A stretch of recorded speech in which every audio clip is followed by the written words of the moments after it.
Hello everyone, welcome to the Smashi Business Show. Today is Friday, April 2025. I'm Abdul Majid Awan. And I'm Warid Ahmed, and we have great topics for you today. Today we're going to be discussing the highlights of day 4 of Dubai AI Week. Secondly, we're also going to discuss how Cafu is exploring a first ever stake sale, according to Bloomberg. And I find this one really interesting. But Damac has announced that they have used AI to boost their monthly financial collections by a staggering $54.4 million. And this one's really big. So PayPal has finally opened their first headquarters for Africa and the Middle East. And guess what? They chose Dubai. And finally, Dubai-based logistics giant Aramex has actually announced a leadership change. Yes, starting with highlights of day 4 of Dubai AI Week. I can hear my echo, I think also. Day 4 of Dubai AI Week saw a strong emphasis on human-centered innovation as His Excellency Sheikh Nahyan Al Mubarak Al Nahyan, Minister of Tolerance and Coexistence, delivered a powerful call to align artificial intelligence, AI, with human values, inclusivity, and global cooperation.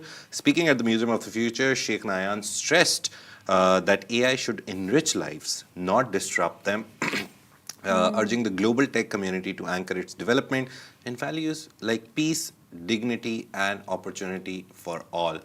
Now, he phrased Dubai's role as a global AI capital, highlighting the UAE's leadership in tech under President His Highness Sheikh Mohammed bin Zayed and His Highness Sheikh Mohammed bin Rashid Al Maktoum. Now, the minister also called for massive investment in education, international collaboration, and ethical frameworks to responsibly harness AI's power across sectors such as climate, healthcare, and economic development. Also, more than 2,000 global experts, policymakers, and researchers gathered at the summit hosted by Polynome Group. Key sessions explored generative AI, humanoid robotics, and digital creativity. Workshops were led by NVIDIA and Amazon Web Services.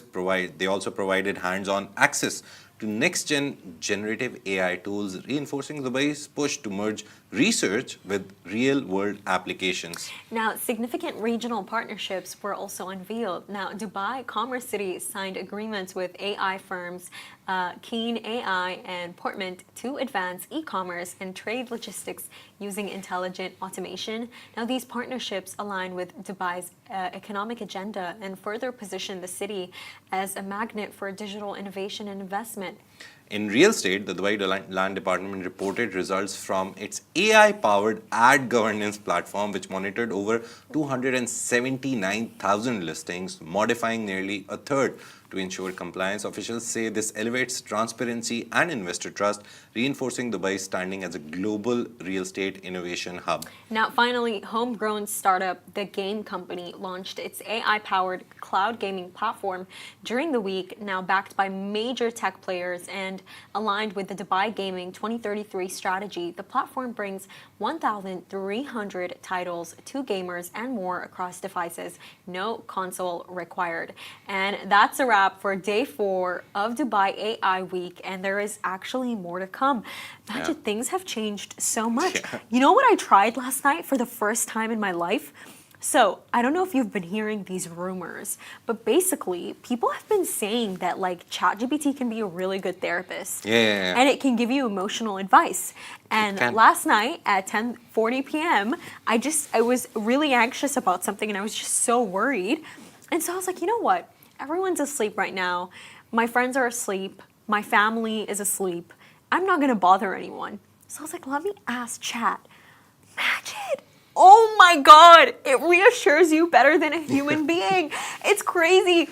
I gave it a situation and I'm like, hey, can you please help me with this? Like, it was kind of more of a conversation, more so than a prompt, and just give me one answer. Because usually I go for a one answer kind of prompt. And then, you know what it did? It basically, I gave it the situation and I'm like, what is actually going on in this situation? Like, tell me what is actually the real thing that's going on, the real deal. And it gave me 2 parts. The part where it said, this is actually what's happening here, bullet points, and then why you felt bad about it. and what your feelings were that made you feel bad about it. It's because you approached the situation with good conscience, and I was like, oh my God, this is Yeah. crazy. Oh, The wow. thing is that all these AI platforms, they're trained on so much data which is publicly available online, and that includes psychologists' It's research crazy. papers. Imagine, I am still So shocked. obviously, it has, for example, you go to a psychologist, that psychologist has access to the memory that they have. And your memory compared to an AI's memory, the trillions and trillions bytes of data that has been trained on, it will obviously give you good advice. The I'm just only so thing I shocked. think that it lacks is the emotional human connection that you get when you go and sit on a sofa or a Yeah, couch of and you talk to course. a person. But imagine, it's So like, empathy, I guess, is I missing. think I think for no, there was empathy there, and you know An what it AI told me? cannot feel You empathy. know what If it it told me? felt empathy, it would No, be AGI. wait. You know what it told me in an answer?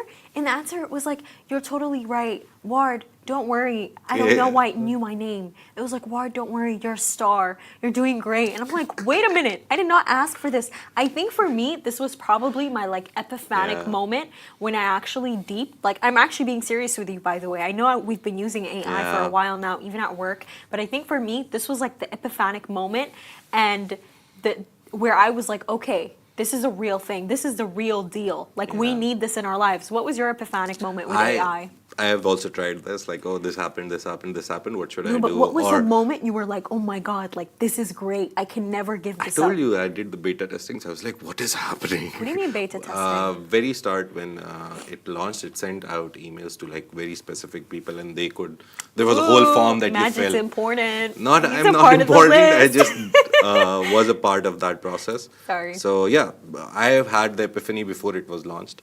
But for me, the very interesting thing was you just write and it starts, and you're like, what? How can you do that? Yeah. Like so the very first time I saw it, like Yeah, the very animation of quick. writing, Yeah. right? And also I read something about this that ChatGPT can give you answer like this. They've like consciously added that feeling of that it's writing and thinking to give you that feeling, oh, it's writing actually. It has the answer already. It can just throw it in your face like a picture of this is the answer. But they like consciously added that animation of like it thinking and writing just to give you the feel that it's actually thinking and it's actually writing. It's very quick, like it goes like this, but just to give you the feeling. It's like animations on your phone. If you turn off all animations of your phone, you will start feeling very weird about it. Just try to do that someday. I don't think I I've did ever. it. I did it just to check. I turned off Yeah. all animations on my phone. The interesting thing was that it started feeling very robotic or very boring. So when you click on an app and it blows up and then opens and loads and everything, all those animations, if you remove them, your phone starts feeling like a very old 1980s machine. So yeah, that was the epiphanic moment. Like writing, wow, how can you do that? It takes me like 10 minutes to write 1,000 words.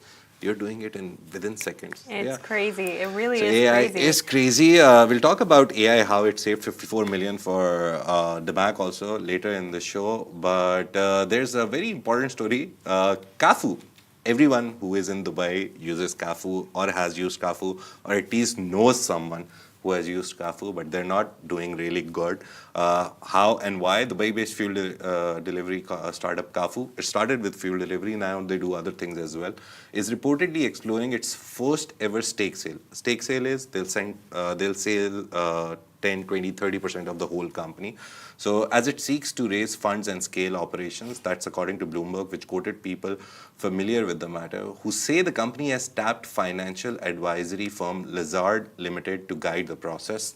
Now, the discussions are still in early stages, so there's no final decisions that are actually made yet.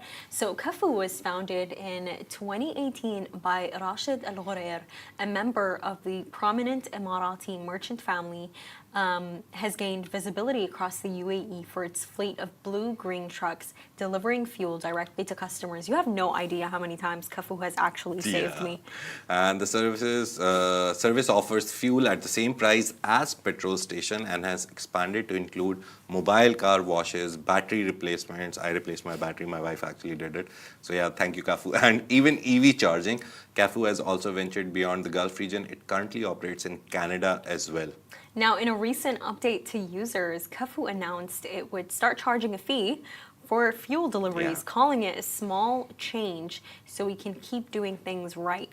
Now, the company has traditionally avoided raising large amounts of equity, citing financing challenges in the past. And for Lazard, securing this mandate, this whole deal could mark a significant win.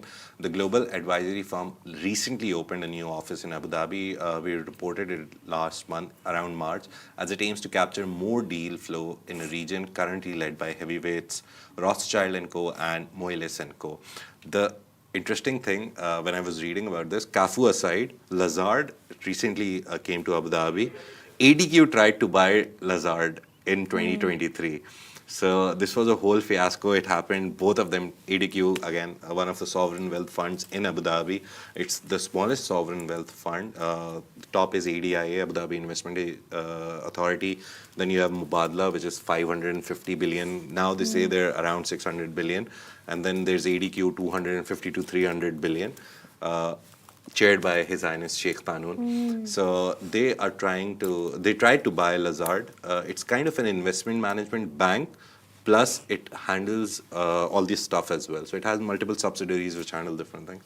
And I was like, okay, so indirectly, ADQ, if that deal had went through, ADQ would be buying Cafu now. So Abu Dhabi company buying Dubai. So there's a lot of details in this. The main thing is that Cafu selling oil at like market price, at the petrol station price, I think they were not getting enough profits. It's very difficult. I think it does make sense, the fact that they're trying to sell stake, because if you actually think about it, okay, their entire company, Cafu, it's based around the entire concept of what? Yeah. Delivering petrol to all of us. And that takes petrol as well. Exactly, Yeah. that takes petrol, and they never charged us that delivery fee. So basically, you're like a petrol station that's running. Moving. But you're basically moving, and as you're moving, you're incurring expenses. Yeah. And I think that's what happened here. See, the thing is, even with petrol stations, the price that you get the fuel at, it's not the retail price, the market price. Market price is like some fills lower. So that is how petrol stations make their profit. For example, if fuel is 3.5 in retail or from the government or from the provider, they'll sell you at 3.6162. So they make profits in fill.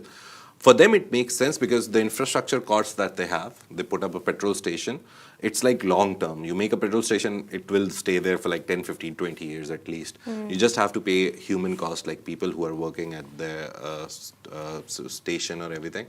But with Cafu, the costs are more. Again, petrol, because they're constantly roaming around. They always have their fleet placed in every area because anyone can call anytime. No one will wait 30, 40, 1 hour. So they have their fleet very strategically placed throughout the city, in your area, in my area, near Abu Dhabi, near Sharjah, everywhere. So that costs you. So And if that extra cost, I think, is causing the problem where they're Yeah. not able to make ends meet. The only thing that I can say about it is that they are not in good profits.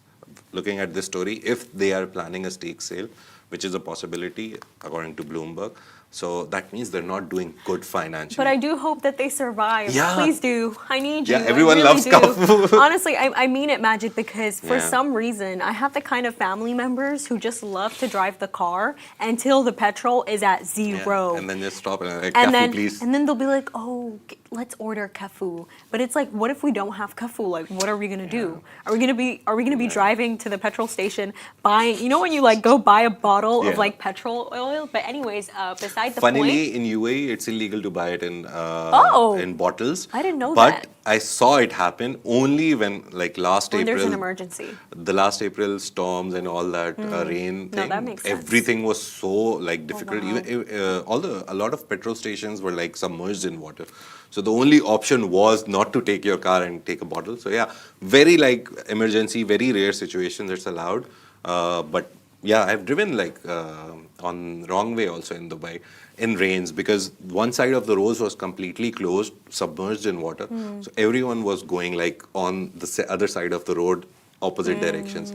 But that's a very, very rare case I when did not rules leave and my house they during turned that off the time. cameras. Everyone was just handling everything Oh themselves. my God! During It was very when it was nice to raining, see. Magic, Like did you go to work? I'm just I curious. went on Monday. Tuesday the rains hit, so obviously we didn't go. Wednesday we didn't go, but Thursday they started operating the metro, and I worked on in Business Bay. So Business you Bay. were able to So go. it took me like 4 hours to reach Business Bay, which is usually a 28-minute ride. Are you serious? So yeah, from Furjan, I had to wait for 1 hour for the metro to come because very limited amount of metro trains were Yeah. working. So 1 hour I had to wait for the train. It took me to Jabal Ali. Then at Jabal Ali, which is like 5 minutes away on the metro, wow. you come out and then you wait for another I did train not for go to 1 hour. work. Listen, I did not go to work because A lot of people complained about this. And Magic, I'll never forget my employee. I don't think my employer was very happy with me. Yeah, She did yeah. not express it, lot of- but it's like, excuse me, just because my family has a car does not mean I need to go to work. What if the car No, just there was a- stops working? There was a very long discussion on this, I remember. So the government put out, the RTA put out, MOHRE, Mohre, which we call it. By the way, people didn't pay attention to the warning. No, you have to understand. That is the discussion basically that government agencies, all these players who were part of like managing workforces, more ARTA, blah, blah, blah, all of them put out notifications that don't call anyone who is not like needed in the office, like 100%. Like people were going to DWTC because there were events during that time and they had to be physically present, like waiters and all these people, servers, they had to be there. Their work actually means them being present. But I had a discussion, I remember, with one person who was like part of this system, and they told me that you can't pressurize private companies to do something because then they'll be like, okay, the government keeps pressuring us, we'll pack up our bags and leave. So there are things where you just get advisory. You have to just look at the word. So if it's an advisory, it's dependent on private jobs like discretion. They can and they cannot. But yeah, if it's a rule, like a rule, and it's turned into a law and it's part of the constitution, then you have to follow it. So yeah, next time something happens like this, just remember the difference between a law and advisory. Government on some cases can only advise private companies to do something, but like national holidays, You know what you I have can to do, have Magic? to like follow the law. I can advise myself. Yeah, That's but for don't sure. go. That's for sure. I can advise myself.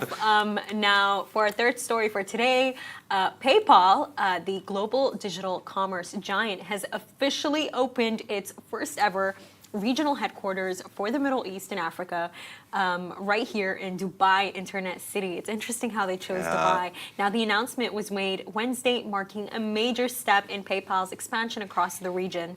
And the new Dubai hub will support businesses of all sizes, from SMEs, small medium enterprises, to large enterprises, enabling them to tap into global markets and sell across borders. PayPal says the move reinforces its long-term commitment to customers and partners in the region.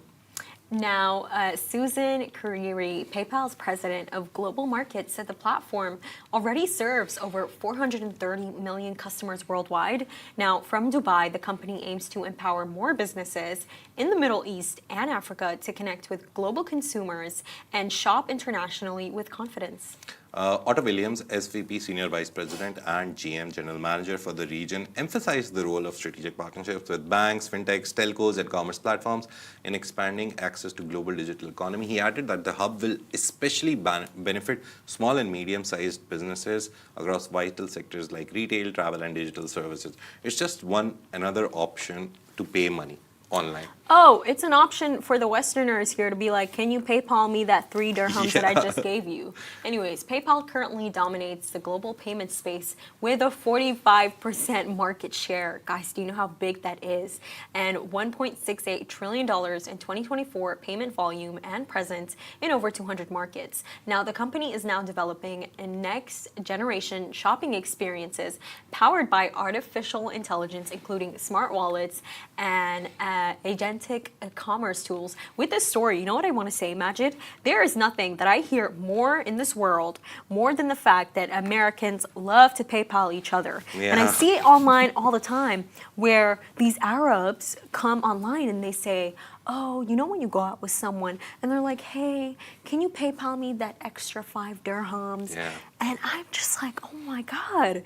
And I think this is what they're accommodating to. They're accommodating to this behavior here. And honestly, but I think it's going to make our life easier because, you know, Yeah, payments because always help you. I think PayPal, I love how it's just really quick. And you know what's something that I hate? I've always signed up for these like Western giveaways, Majid, and oh my God, they would only actually send you something if you had PayPal. Yeah. So now this is peaceful for me. I've always wanted my own PayPal, but sorry, what do you think? No, I really love the banking system in the UAE. It's very easy for basic amounts. There is no extra fee, and even if there is a fee, it's very low. The only part about it is that it's quick. You send the money, the other person will get it in like 5 minutes. Sometimes, very rarely, it takes 1 or 2 hours, but usually the transfer happens like within minutes.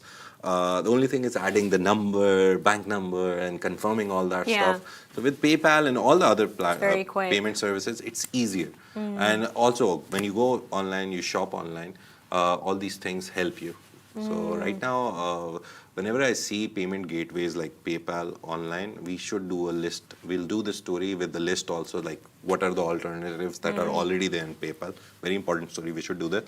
But all of them are working, but they're not as famous as PayPal. That's And the problem. as good as PayPal. Yeah. I mean, So let's it's just like them using credit Google there. Chrome or maybe Firefox and then trying to go back to Internet Explorer. You'll be like, yeah, it works. It does the same job, but I still believe Chrome and Safari and the big ones are important. sure. So it's like that, yeah. And last story for today, Dubai-based real estate giant Damac Properties has boosted its monthly financial collections by a staggering $54 million. Crazy.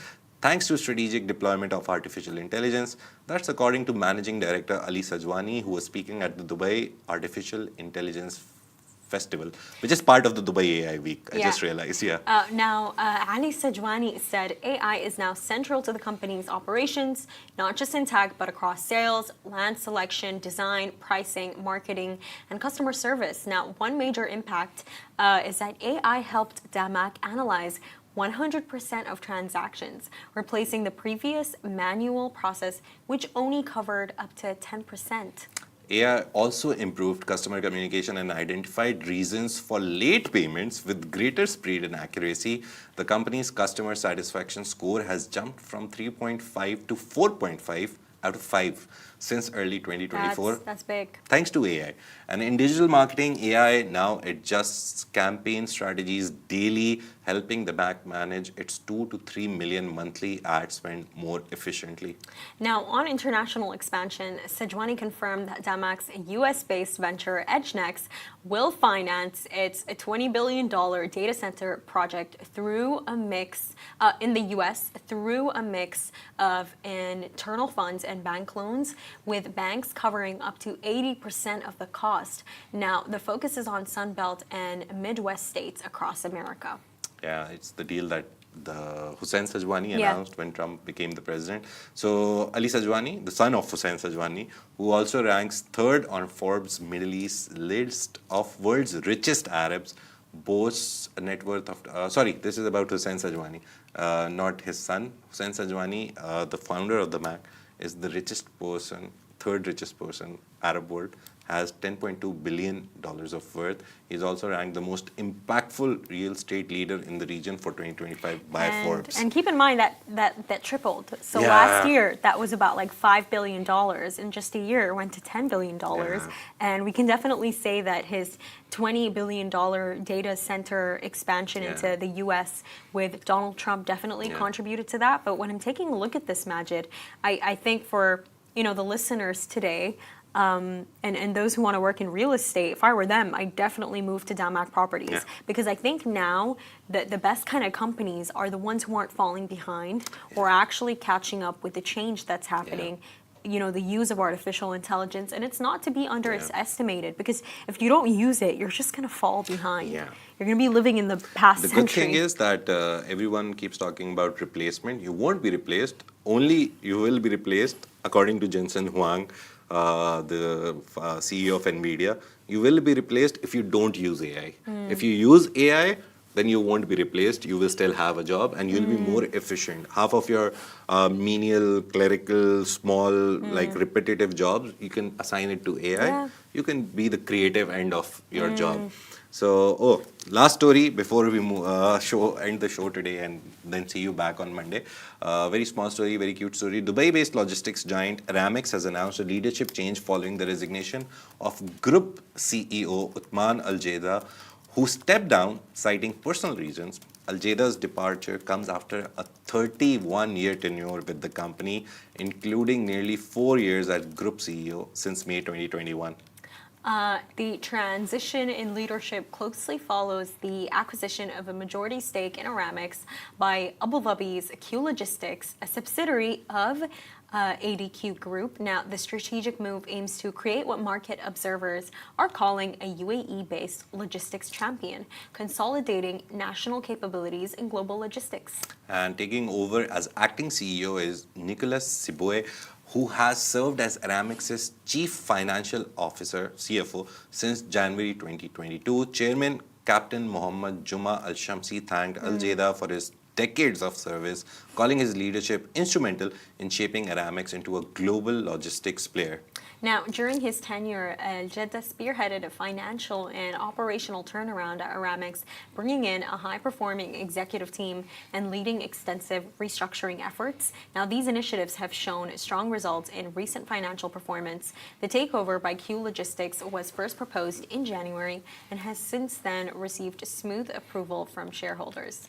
And lastly, reflecting on his journey, Al-Jeda said he has grown alongside Aramex, not only as a professional, but as a person. Aramex co-founder Fadi Gandour paid tribute to him as a builder who established the company's presence across cities from Amman to Singapore, ending in Dubai as CEO, the group CEO. I think for me, Majid, with Aramex, it has a really special place in my Yeah. heart because of the fact that it was, co-founded by Fadi Gandour, and the fact that, this is a brand that grew out of Jordan. Yeah. And for me, I feel me and Majid, we're constantly reiterating to you guys how successful the Gulf is, which they are. But, out of countries like Jordan, Lebanon, Syria, that's where such companies like Aramex are born. I call them fighters. They've done great for themselves. And Fadi Gandour, there was this quote that he said, and I love it, and it sticks with me till now. He said something so great about Dubai. He said, it's not very often, it's not specifically this, but he said it's not very often where, you go to a city like Dubai, in a country like the UAE, and the government is like knocking on your door. Yeah. I think that's what it basically. That do something great for us. Like Exactly. It's never happens like in any part of the world you Yeah. go to. You actually have to like contribute, make a mark, and then someone recognizes you. Here, if you have talent, if you have the will, like the determination, the thirst to do something. Yes. The government will they have so many systems in place that you will find your way eventually. It's in the entire Gulf. I saw this thing last night, Majid, and it made me so happy. Basically, there's this influencer. His name's Omar, and he basically I think he has like up to 4 to 5 million followers on Instagram, and his content is going to different cities and basically making a vlog. Nice. I feel like Travel him. content. Remember when Sheikh Mohammed, His Highness Sheikh Mohammed, walked into the 1 billion summit and he had gone into, and these two people were speaking? The guy that was there. Nice. Basically, his account is like he'll go to, for example, Yemen, and he'll show us like a tradition that they have where all the women that day don't go out and it's only the men, and they have ritualistic Nice. singing, and it's like I need to show you his content. It's beautiful. There's subtitles, and it's crazy because in the videos he'll tell you, I don't know what's going on here, and then by the end, like, it's so honest, it's so genuine, it's almost like a film, and he got like a film award. Can you Nice. imagine that? Because his videos, to be honest with you, they are like that. They remind me of this guy. His name's Ahmed al-Shagari. Ahmed al-Shagari has very similar content. He goes to countries. He speaks to the real people on ground. And he has a show, I think, that goes live on the NBC. But beside the point, imagine, for his videos on Instagram, he got a film award. And honestly, Nice. so well-deserved. He's from Bahrain. His content, honestly, probably my favorite Arab influencer. I will show you his content after. But yeah, everyone really is appreciated here. And that's a wrap for today. Thank you so much for tuning into the Smashi Business Show. Make sure to follow us across all social media channels at Smashi Business, and stay ahead with our newsletter. You'll find the subscription link in the description. Happy Friday, everyone.